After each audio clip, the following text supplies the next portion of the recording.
What's good, Romies? I hope everybody's having a fantastic day. We are rapidly approaching the release of King of Fighters 15. Oh man, it feels like it's been it has been over 2 years now at this point since we first got the logo. But man, it's been so long and it's been a minute. But we're here, guys. We're just about here. We're a few days, on the cusp of the game's release. And I was very fortunate to be able to have the game and play it and show off some of the stuff. But this video here, I really want this video to be just a general options, tactics, techniques, tips, whatever you want to call it. A general video that shows off some things that I feel like some YouTube videos don't necessarily always cover. And it's designed to help the newcomers, as well as be a bit of a refresher course for some intermediate and even some high level players that may need it, right?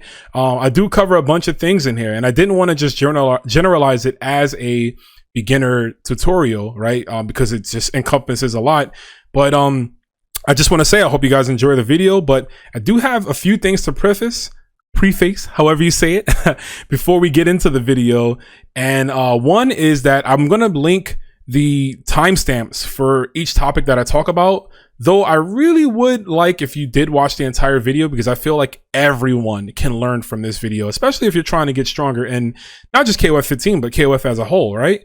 Another thing is that I want to stress this to the highest amount, that everything in this video will help you up your game in KOF.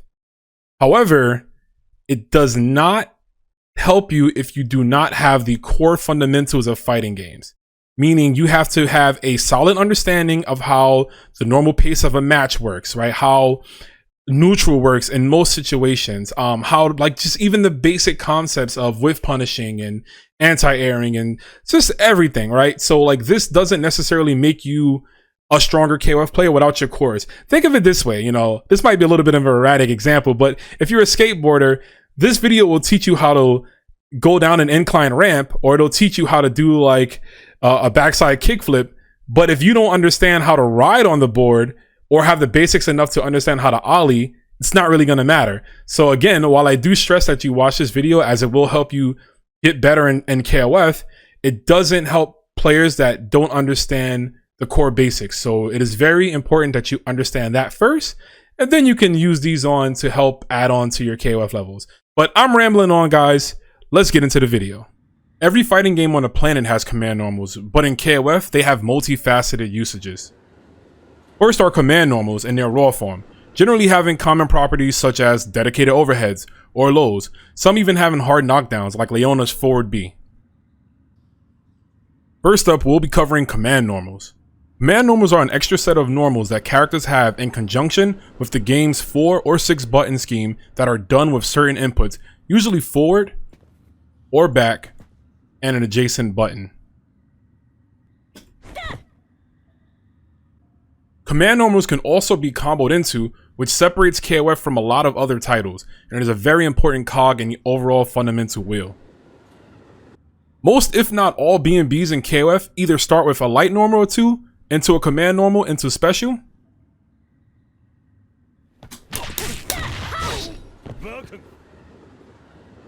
or a heavy attack command normal into a special.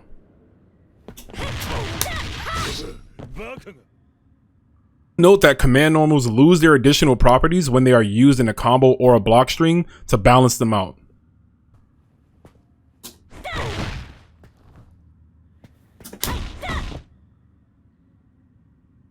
KOF also has air command normals, which are very similar and much like grounded command normals, except, well, they're in the air, and are usually dedicated cross-up attacks.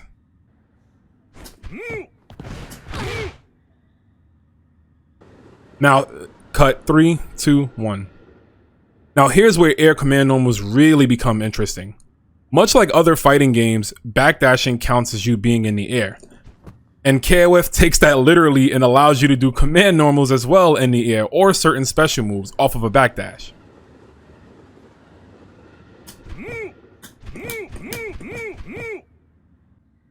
In most cases, like what you just saw, backdash command normals are usually movement options to help you clear more space that a normal backdash wouldn't give you. There's one more interesting way you can use air backdashing command normals, but it's very character specific, and it's a tactic you'd only want to use every once in a while to catch your opponent off guard.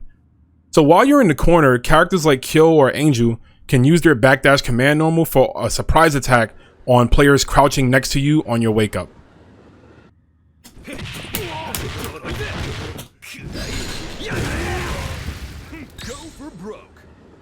Anti-airing in KOF is an intricate and delicate tactic, and it is also what I personally feel is a major roadblock for beginners and even some intermediate players when helping them break through to get to the next level.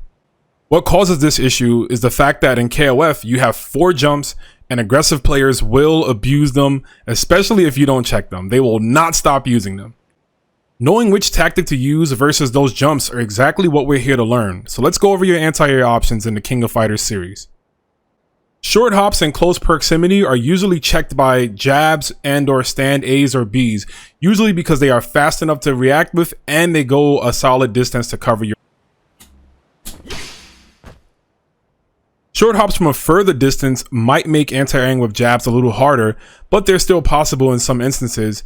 But if you can't for whatever reason, you can always use a preemptive stand D, as most characters' stand Ds are angled upwards and have a high enough hitbox being able to catch it.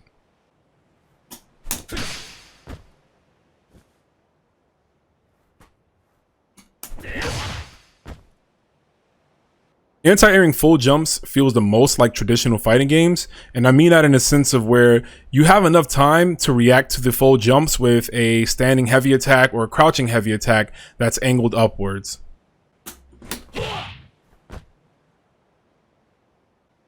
It also goes without saying, but if your character has a invincible DP or invincible super in any way, you can 100% use those as anti-air options as well.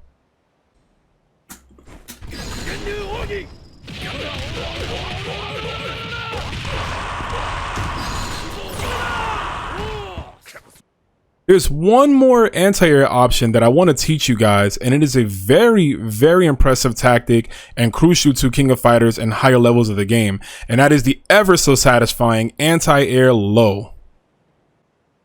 Anti-airing lows takes advantage of a setback in the KOF, which is landing frames.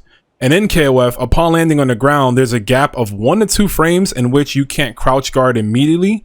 And I can't remember if it's 1 or 2 frames, but upon landing, you basically can't guard. So you're open between those 1 or 2 frames for an attack.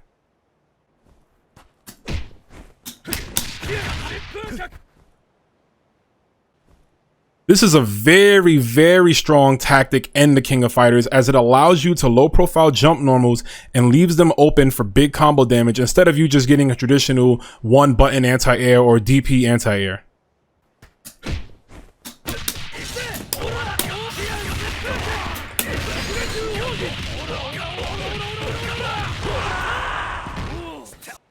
Knowing how to use this properly isn't easy at all, and it's something you'll see maximized at high level, where strong players will even move themselves into the perfect position in order to anti-air with the low. It is actually quite insane when you see it in action.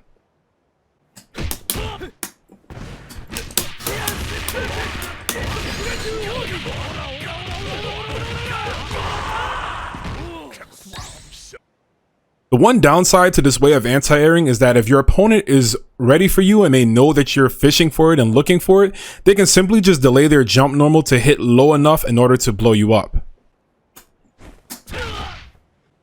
So as you can see, you have multiple ways to anti-air in this game. It's just knowing the right one to use for the right situation, which can, I understand, make things a lot tricky, but at the same time, it'll come with more practice and you'll be more experienced and it'll become more and more.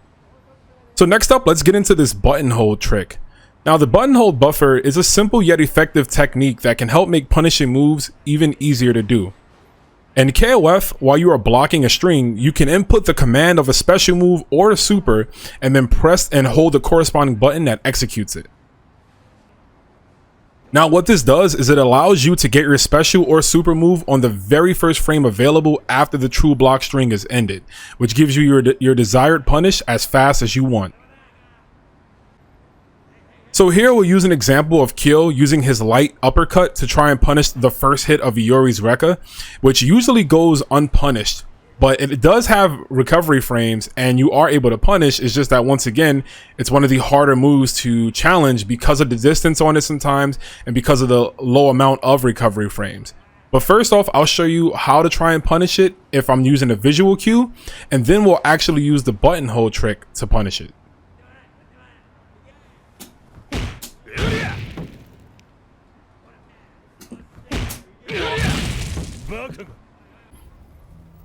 Now it's time to tackle the universal defensive system mechanics that are present in the King of Fighters games. First is the guard cancel roll, which can be performed by pressing forward or back plus A and B during a block string to roll either forward or back.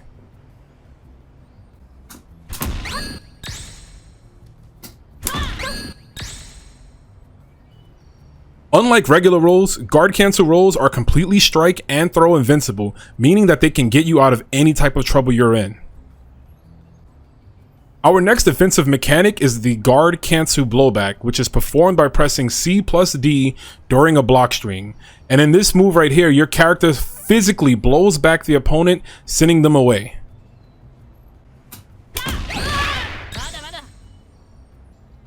Note that guard cancel blowback does exactly 5 hits of damage, so it's very possible to kill a character whose health is under that threshold, and in some instances, you might be able to just stand still and let your opponent try to jump at you or like strike you from afar and just win the match with a blowback if they have like 0 health. It's very possible. Also, while there's virtually no negative effects to guard cancel roll, guard cancel blowback is the exact opposite, in which if your opponent knows you're looking for a blowback and they're jumping in, they can time their jump or delay their jump attack in a way to which they can land first. You'll still be doing the blowback animation, but it won't connect and they'll be able to punish you.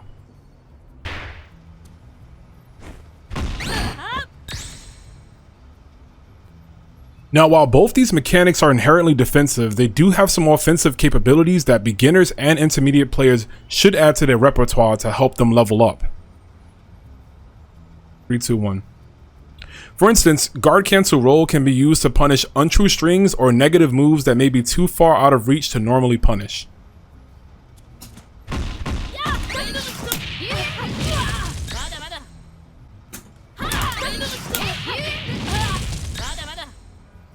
This can be very useful early on, as a lot of beginners and some intermediate level players tend to flowchart when they do block strings and stuff like that. So this will actually make it a lot easier for you to punish them and stop them from doing that. But you know, I'll go more in depth on punishing things later on throughout the video. There's only one real way to have an offensive guard cancel blowback, but it's a tactic that's used as a way to maintain offense or essentially take your turn back. For an example, I would see a lot of strong players, like zoning style players, usually keep their opponents at bay, you know, with fireballs, with anti-air normals, just stopping them from getting in, right? And just being a problem to them. So it's like, once they do that, right, they get so much damage from fireballs and from everything else. So when the opponent finally gets in, you know, they're like, yes, I'm finally in. I can blow up this zoner. He's been making my life a living hell. Even though you're up in the health lead and you have the bar, as a zoner, to keep that pressure, to keep that turn, you can easily just guard cancel blowback and push them all the way back full screen, making it so they have to fight their way back to you again. That is probably the best way I've seen this used offensively, where it's like, I'm not in a scary situation, I'm not in peril, I'm just doing this to be annoying and a nuisance to you. In most other fighting games, getting a counter hit usually means extra damage or slightly more hit stun, and that's certainly the case here in KOF as well.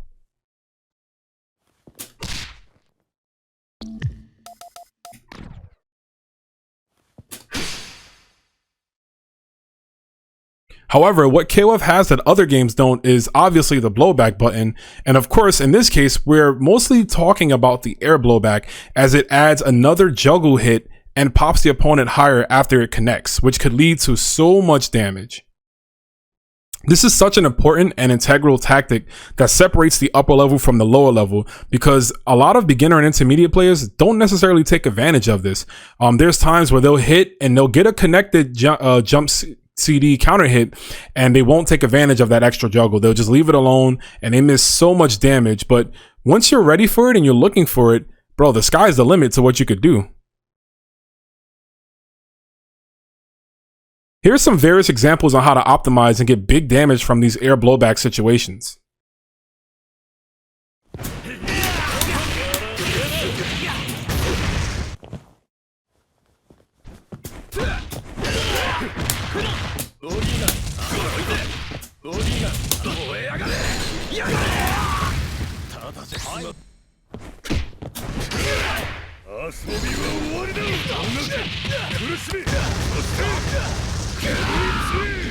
Nice combo.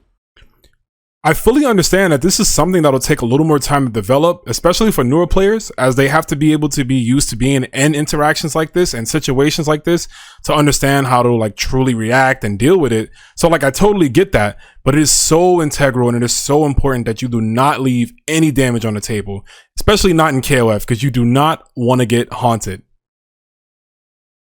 It also helps that SNK has been making things more accessible, and if you listen and look, you'll see that there's actually a louder sound cue and a visual cue for counter hits that shows on the bottom left. So to be honest, when you're in neutral and you're fishing for hop CDs or air to ground CDs or air to air CDs, you should always kind of keep a lookout on that bottom left to see if you get the counter hit, because if you do, then it's all to the sky, baby. Keeping up with the theme of blowback attacks, let's start to talk about the brand new system mechanic in KOF 15, the Shatter Strike, or Shatter Strike, as Max Power says it. That's actually a very bad Max Powers impression. I apologize, homie. My bad. Shatter Strike is done using quarter circle forward or the 2-3-6 input plus C and D. Your character then performs their blowback animation, but it does have a bit of auto guard and it allows them to eat your attack and for you to be protected from theirs. I'll explain what auto guard is after this, but for now, just think of it as protection for certain attacks at any time. Shatter Strike consumes 1 stock of meter, but if it lands, you recover 50% of that meter back.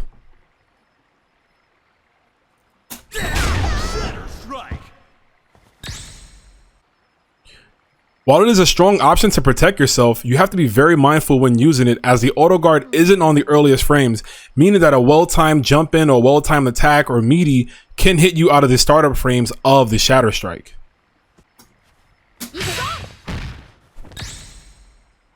There are 3 ways to use Shatter Strike, and knowing how to connect with them will be the true key to fully maximizing its potential. The first is Raw Shatter Strike, which I just did. This one always leaves your opponent crumbling, but it puts them in an air state, so any normal they get hit by after will reset their position.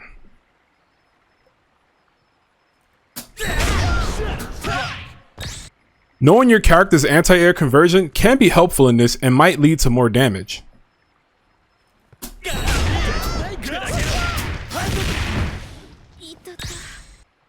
The second one is the Combo Shatter Strike.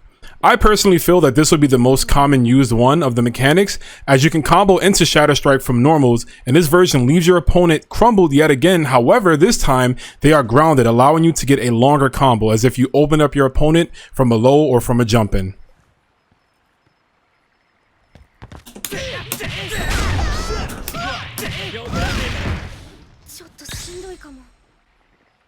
Do note that comboing into Shatter Strike does damage scale heavily, so it's best to see which of your characters can truly benefit the most from using it in this form. And lastly, the third and final version of Shatter Strike is to use it as an anti-air.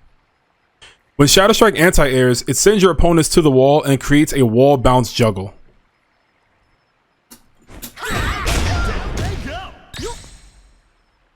This will undoubtedly be the hardest version to combo off, but it's not impossible. You just have to be aware of your positioning and know where you are on the screen to get the most optimized route.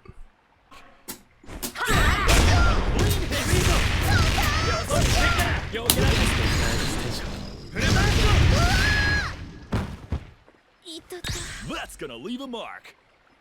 So I've decided to lump these 2 categories into one section, as I feel like they're easier to understand once broken down to beginners, and that's guard point and reflect moves. So most newcomers to KOF look at guard point, and to them they look at it and think of it as armor. And using references from other games, and they wouldn't be completely wrong, as guard point does act like armor, but in KOF it's actually a bit more different. So I'll use Street Fighter as an example, and I'll say that Armor moves in that game usually have 1 or 2 hits of armor, meaning that if I do a move that's multi-hitting, there's a chance that it will eat through their move, right? Like if it only has 2 or 3 hits of armor and I do a 5-hitting move, a multi-hitting move, it's going to blow them up and they're going to get hurt afterwards. They can only absorb the first 2 to 3 hits or whatever the set amount of armor is. However, in KOF, the way guard point works is you essentially have a hit of armor throughout the entire duration of a normal or special move, depending on the frames that it's active. Meaning, let's say, you know, and this is not an exact number, I'm just throwing this one out here to make it seem a bit more appealing. But let's say a character has a 10 frame heavy punch, but they have auto guard through the 3rd and 8th frame of it. That means there's 5 frames that I have armor on as long as it's in between those animations. Not only that, but I wanted to mention as well that guard point actually covers all physical and projectile attacks. So like in other fighting games, one move might have only projectile armor or only physical armor. So if it's a physically armored move, if you get hit by a fireball, the fireball will win. In KOF, guard point beats everything. So knowing how to use this, especially with characters like Maxima, will make you super strong.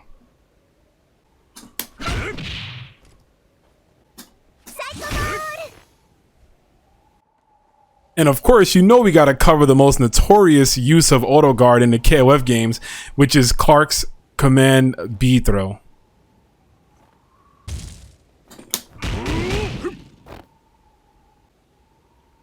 Let's briefly go over reflects and how they work in the King of Fighters games. So in King of Fighters, reflects serve their function to send back fireballs to opponents.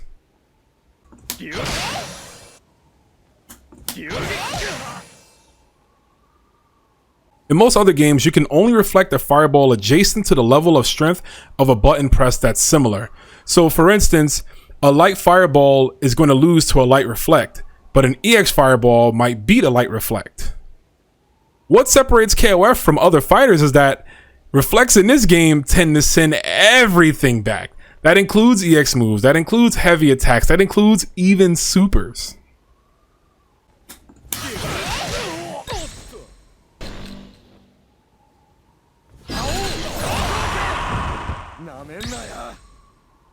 Not only that, but reflects also actually have hitboxes on them, so they can be used in combos too.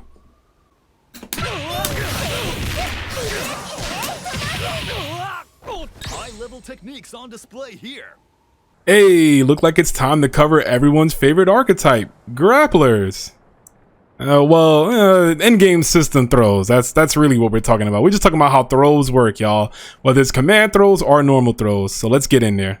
Man, KOF is such a unique game in that it breaks the stereotype, you know, that most grapplers have to be like these big wrestlers or big hulking dudes or whatever, right? Like in this game, just about half the cast has like a command grab in some sort of way. It doesn't matter if they're like Clark to Mui Mui in past games. Hell, even Hanako, right? Like the little sumo character who's so tiny, even she has throws. And it has nothing to do with archetypes. It's just a move that SNK likes to give their characters.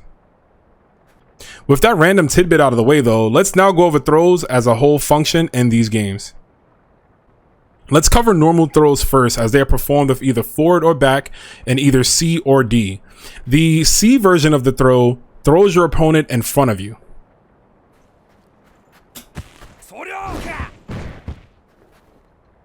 The D version of the throw, whether you press forward or back, throws your opponent behind you.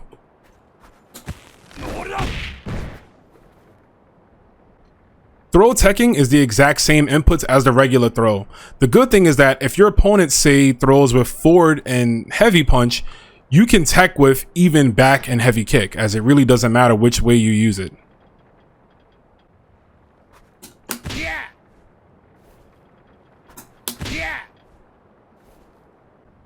Note that you cannot tech throws while you're crouching, and you'll have to stand up to tech them.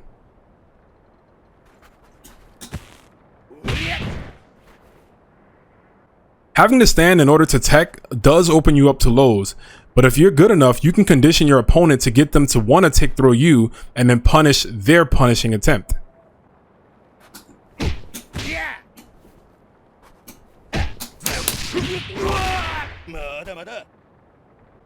Now let's add a little flavor to the mix. Let's throw in some running throws. Run throws are a concept beginners seem to struggle with, as they don't know how to perform it, and when it's done to them so fast, they really can't react to it. Running throws are simply done by doing forward, and then back and throw.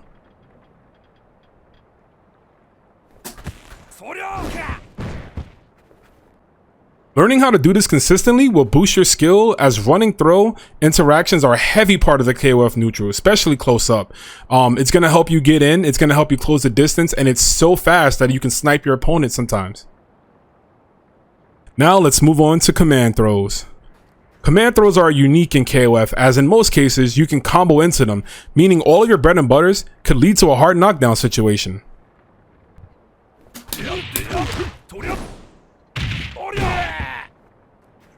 Performing running command throws are just as strong, as most command throws are one frame, but that also means that because it's a command throw, it's untechable versus a regular throw.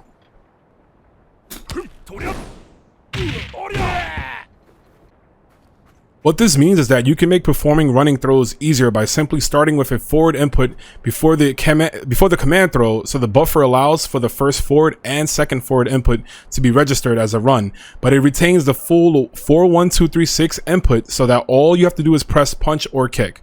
So basically what that means is that when you're doing a running throw, the first forward in the throw and the second forward will count as a run. However, it's already storing the input of the command throw, so it just makes it a little easier. I know that might be a little tricky to understand, and I didn't do the best job, but maybe this visual can help.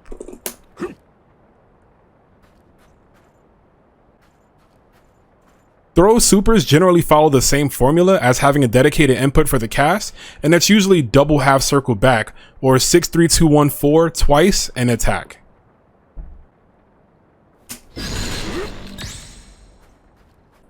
So now how can we add this with running? It's actually quite simple.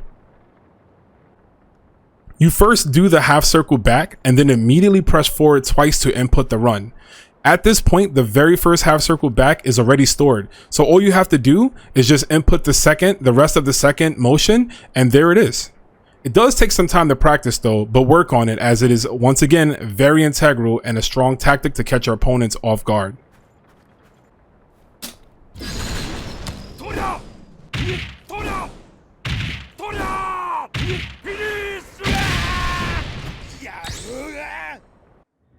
There's one more form of throws I wanted to cover, and that's a fairly simple one, and it's hit throws.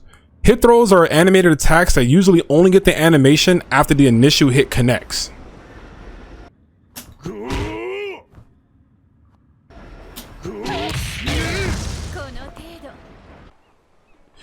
In this final section today, we're going to be covering something that lower level players will learn to develop over time as they begin to get more comfortable in the game, as they begin to play certain types of competitors, and they start to realize, you know, certain situations and things that they can do. But if I can, I would like to help shed some light on it and, you know, bring to present some of these bad habits and patterns that a lot of the lower level to intermediate players tend to use early on and get stuck in. Often in the lower level stages of KOF, some players tend to rely on a certain tactic, over-rely I should say, simply because they're getting away with it and they haven't been punished or checked.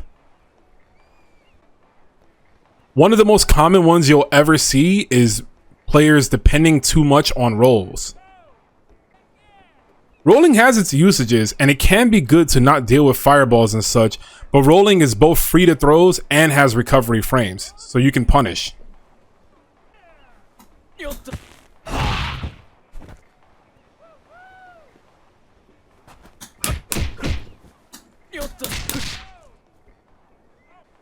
Even with those ways to clearly punish badly timed rolls, this doesn't stop newer players from using them, especially to get out of corners when they're in a wake-up situation and they're panicking.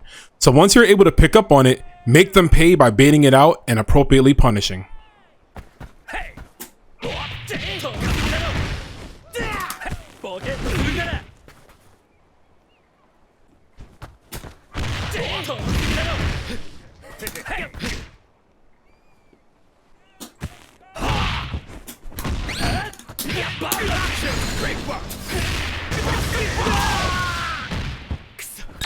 Amazing combo.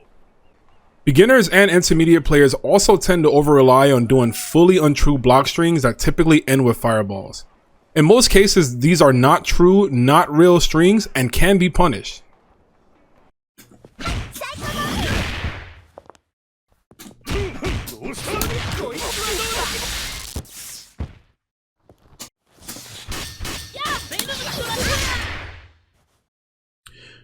Do note that punishes may vary on your character's special move usage, and that some are harder to do than others, but everyone also has access to that universal guard cancel we talked about earlier.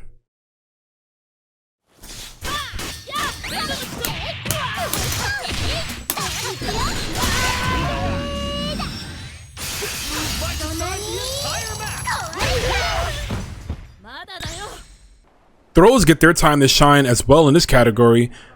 Cut. 3, 2, 1.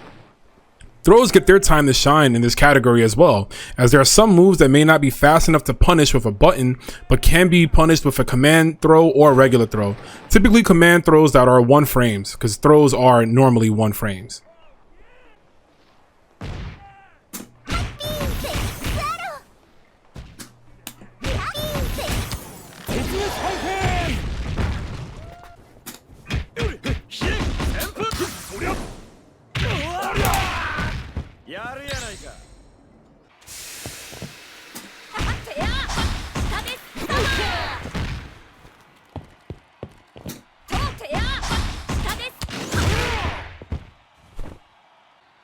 Remember to use that button hold trick that I taught you guys for the earliest punish possible, especially on this little twerp here. These are just some service level examples, but again, these will help you develop fast, and you'll start to notice it as you play. You'll start picking up on the small little things that a lot of players do where you can just capitalize off, especially once you condition them. That's it, right? They have nothing else to do. They just fall to the flowchart, but this is to help you prevent from falling to the flowchart. Well, that's going to wrap it up for today, guys. Thank you all again. I tried to get this video out as fast as possible. And I hope you guys like it. Please share this out, especially to your newcomer friends, you know, your beginner friends. If you're a beginner yourself, check it out. Send this to everyone you know. Let them know that KOF is not so hard to get into. And once things are broken down, it makes it easier to understand how to play the game. If you'd like, you can sub to this channel. I do plan on uploading a lot more videos in the upcoming future. Also, check out my Twitch. I'm going to leave everything in the description below. But check out my Twitch, twitch.tv/Rome himself. I'm usually there 90% of the time. That's where I do most of my video recordings. So yeah, just check me out on there. If you guys want to see some live KOF, I'm going to be running this game to the wheels fall off. We're going to be in here for the long haul, y'all. So again, if you like this video, share it out, let everyone know. I hope it helps. If there's anything that I missed, because I'm sure there's definitely a few topics I missed, like alternate guards and you know, shortcuts and long cuts for inputs and things like that. There is some other stuff we can cover, but if you guys like, I can definitely make another video on that. I'm just still trying to get more comfortable with this YouTube thing. It's a little scary, but we in there, we're learning. But thank you guys again. I hope you enjoy the video. Have a good one and enjoy the rest of your night.